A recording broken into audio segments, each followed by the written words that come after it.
Hi, Dr. Welligan again.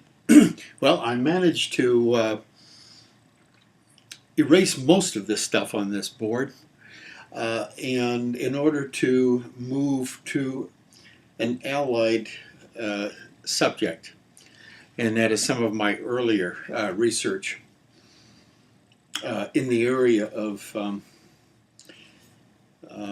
habit pattern formation and resistance to extinction. Before I move into that, because this is an animal study, an animal analog that I conducted in conjunction with a professor of mine as one of my master's theses years ago, um, I want to return to something related to that more recent study that I completed with obese patients I talked to you about just yesterday. Okay. Um, I want you to keep in mind, every one of these patients that I saw was referred by a physician because that patient was at medical risk, going to kill himself or herself if they continued. They were morbidly obese, and if they were not already developing metabolic syndrome, look that one up, they were on the verge of developing this condition that was systemic throughout the entire body, okay? And that is the real scary thing for the future that physicians face, and that is the treatment of a patient here who has been so obese for so long that the body begins to really show the effect of this and begins to break down in a lot of other ways, okay?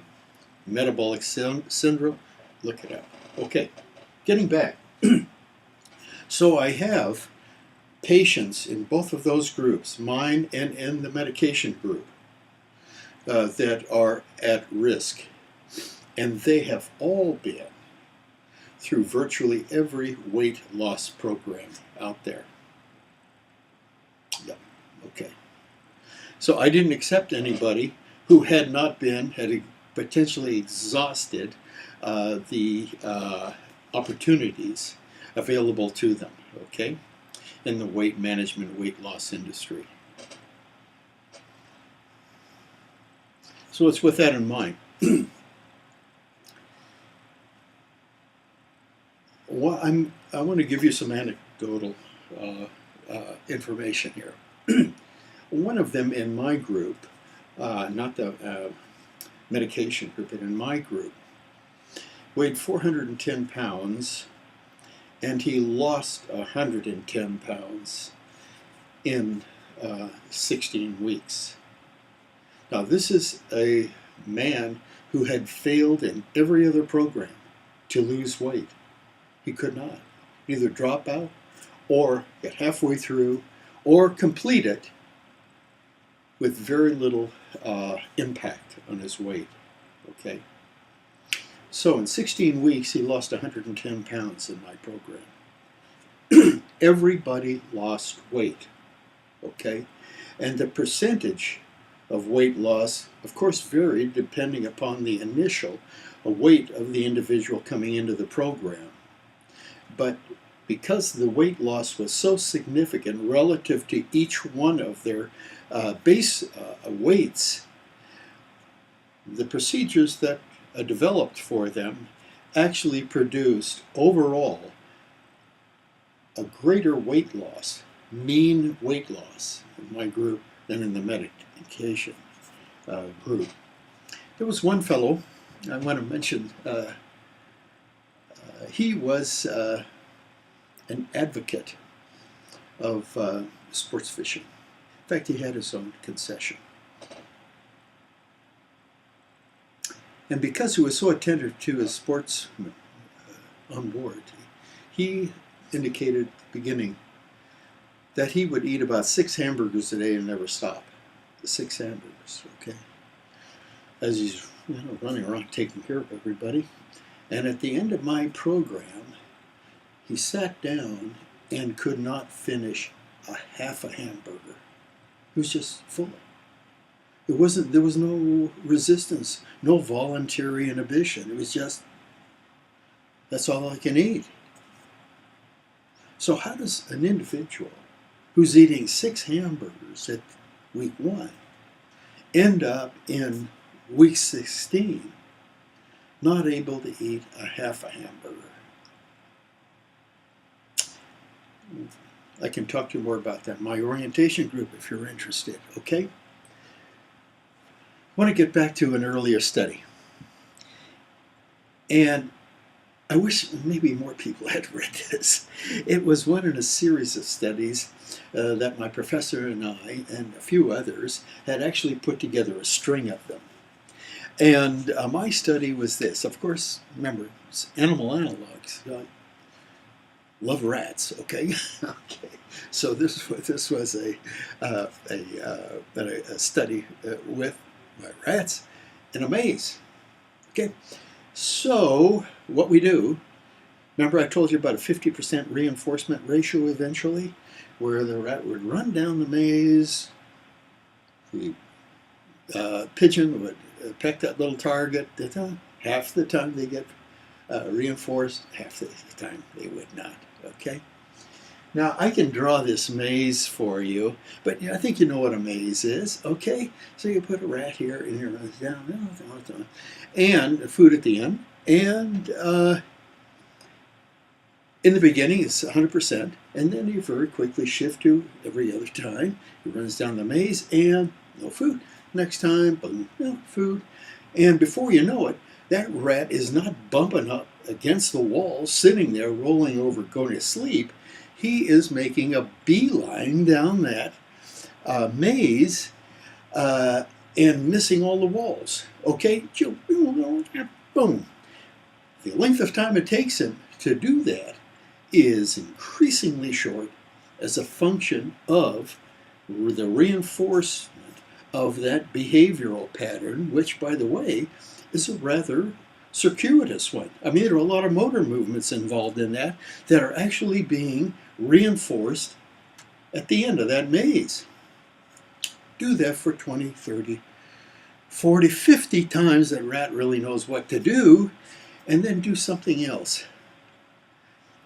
Voluntarily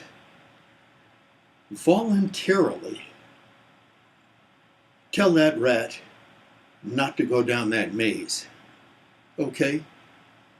And just stop. Okay?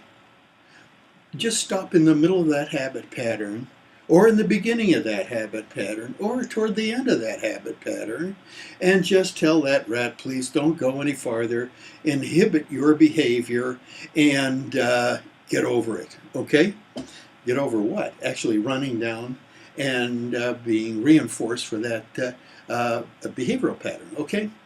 In this case, you can't talk to the rat. What you do is you say, hey, okay, we're voluntarily going to prevent you from actually, you have to inhibit your behavior. Just stop it. We're going to try to have you stop eating. Stop that behavioral pattern that you've been engaging in since birth, but expanding on it in a lot of different ways. Varieties and volumes of food, etc., etc. But we want you to now suppress that behavior. Well, what do you think that rat did? He said, okay, I'm out of here. Get me out of this maze, put me back home in the cage, will you? No. Do you think he then maybe just rolled over and went to sleep? Or, remember, this is a door that drops into the runway, so that oh, geez. I am inhibiting that habit. I'll tell you what happens. And it's what happens to your obese individual who really is trying to voluntarily prevent the execution of a very well-learned habit. What do you think that rat did? He didn't roll over. He bumped into the door. Pow, pow, pow. What? Come on. How do you open this door? The door didn't open. Do you think eventually he'd just say, well, the hell with it. I'm out of here. He didn't do that. those rats at a 50%, just 50% reinforcement ratio, when you prevent them, inhibit them from actually performing the habit, they go bang, bang, bang, bang, bang, bang, bang, bang, bang, bang. By the way, that frustration level and inhibiting your behavior increases exponentially. Exponentially. As you try to voluntarily inhibit that habit. Exponentially, let me tell you what these rats did. They almost beat themselves senseless. They would bloody themselves. They would rip at that door and they would tear at it. They were tearing the door apart with their teeth to get through. You begin to realize, for the sake of the welfare of the animal, you begin to prove your point. That if you voluntarily inhibit a very well-learned habit pattern, you get what you get in obesity. And that is weight cycling. It is really hard to just stop doing what you're doing. And most of the weight programs want you to do that. Get it? No wonder they can inhibit this very well-learned habit pattern for some period of time, but here is what happens. Now, once again, we do this, and we see some decrease in weight, okay, as one voluntarily inhibits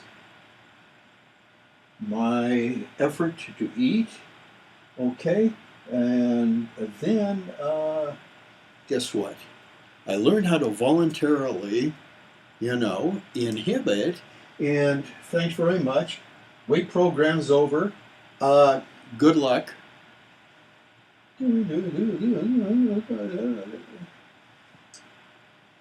I can't inhibit anymore. It's too frustrating. It is whatever it is not strong enough to break that very well-learned habit. Welcome bariatric surgery. Because for the most part, people who are running these weight programs and trying to figure out how to overcome recidivism are actually contributing to it by putting their patients through a program that involves voluntary suppression of a learned habit pattern. Now, I mentioned this to you a few sessions ago, and for those of you, I want to go through this again. Go online, George F. Koop, PhD, not MD. They don't know what we're talking about, for the most part, in my opinion.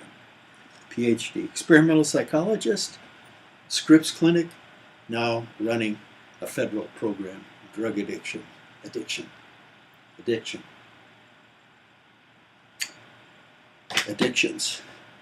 That's an addiction.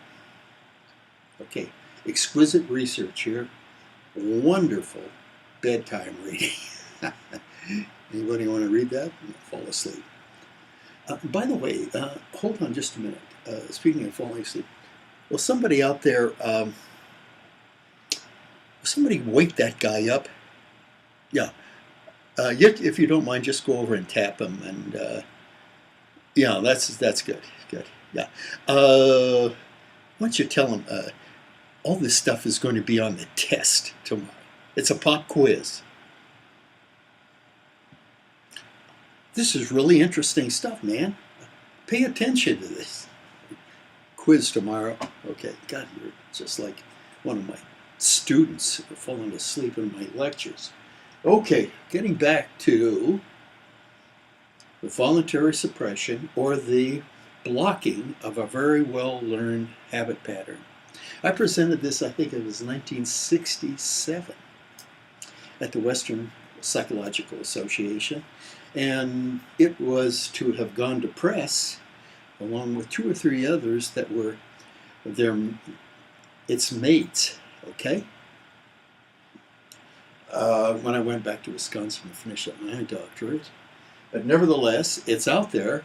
And if you want to learn a little bit more about why it is so tough to actually change your behavior, you take a look at that little, what I consider, looking back on it, a real jewel of a demonstration of why a voluntary action, or willpower, if you will, willpower is not enough.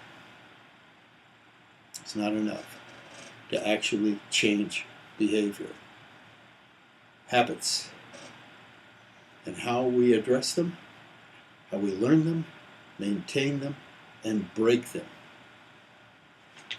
Remember, folks, for those of you who want to go back to the archives, Scientific American is spending some time here trying to help you understand the underlying brain mechanisms that support the very thing that I just talked to you about, okay? 2014, okay? Thanks.